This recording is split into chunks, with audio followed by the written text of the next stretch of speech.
Hare Krishna. Last వీడియోలో breast milk importance చెప్పాను కదా, తల్లిపాల ఇంపార్టెన్స్. సో తల్లికి పాలు ఎక్కువ రావాలి అంటే మనం ఎలాంటి ఆహారం తీసుకోవాలో దాని గురించి ఈ వీడియోలో మాట్లాడుకుందాం మనము. సో ముఖ్యంగా చాలామందికి బ్రెస్ట్ ఫీడింగ్ అప్పుడు అంటే ఫస్ట్ డే పాలు సరిగా రావట్లేదు అని చాలామందికి కంప్లైంట్ ఉంటుంది. బట్ ఒక గుర్తుపెట్టుకోవాల్సింది ఏంటంటే ఫస్ట్ డే మిల్క్ ప్రొడక్షన్ ఎలాగో తక్కువ ఉంటుంది, అలా అని బ్రెస్ట్ మిల్క్ ఇవ్వకుండా ఆపకూడదు. సో బ్రెస్ట్ ఫీడింగ్ కోసం హెల్ప్ అయ్యే కొన్ని ఫుడ్స్ అవి మన కిచెన్లోనే ఉంటాయి. సో దాంట్లో ముఖ్యమైనవి ఇవి మెంతులు నైట్ వాటర్లో నానబెట్టేసి ఆ వాటర్ తాగితే బ్రెస్ట్ మిల్క్ ప్రొడక్షన్ ఎక్కువగా ఉంటుంది.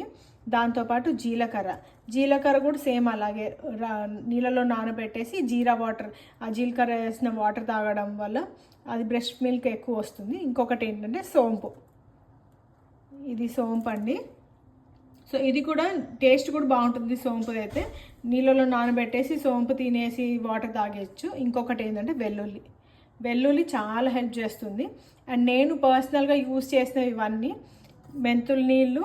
దీనివల్ల మెంతుల నీళ్ళకి బ్రెస్ట్ మిల్క్ ఒకటే కాదు, బరువు తగ్గించడంలో కూడా చాలా యూజ్ ఉంటుంది. సో ఇది సోక్ చేసి దాని జీరా వాటర్ కూడా హెల్త్కి చాలా మంచిది. సోంపు అండ్ వెల్లుల్లి. నేను పర్సనల్గా అయితే వెల్లుల్లి పచ్చడి కూడా తిన్నాను. బట్ జనరల్గా పచ్చళ్ళు తినకూడదు, పుట్టిన బాబుకి పాపకి కడుపు నొప్పి వస్తుంది అంటారు కదా. బట్ ఏంటంటే ఏదైనా ఎక్కువ కూడా తీసుకోకూడదు.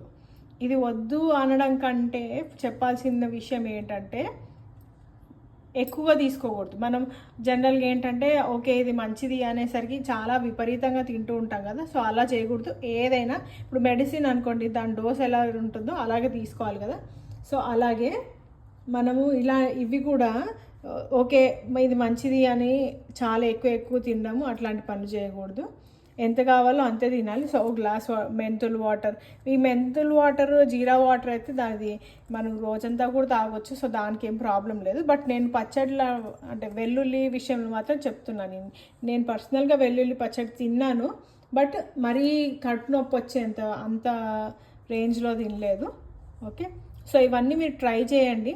ట్రై చేసి మీకు ఇవి ఎలా వర్క్ అయ్యాయో కమెంట్ సెక్షన్లో కమెంట్ చేయండి. ఇంకా ఏమైనా డౌట్స్ ఉంటే పోస్ట్ చేయండి. నెక్స్ట్ వీడియోలో ఇంకా బ్రెస్ట్ ఫీడింగ్కి యూజ్ అయ్యేవి నేను ఇన్ఫర్మేషన్ ఇంకా మీకు పెడతాను, నా పర్సనల్ ఎక్స్పీరియన్సెస్ కూడా పెడతాను. Thank you. ఈ వీడియో నచ్చినట్టయితే మీరు షేర్ చేయండి, లైక్ చేయండి అండ్ కమెంట్ చేయండి.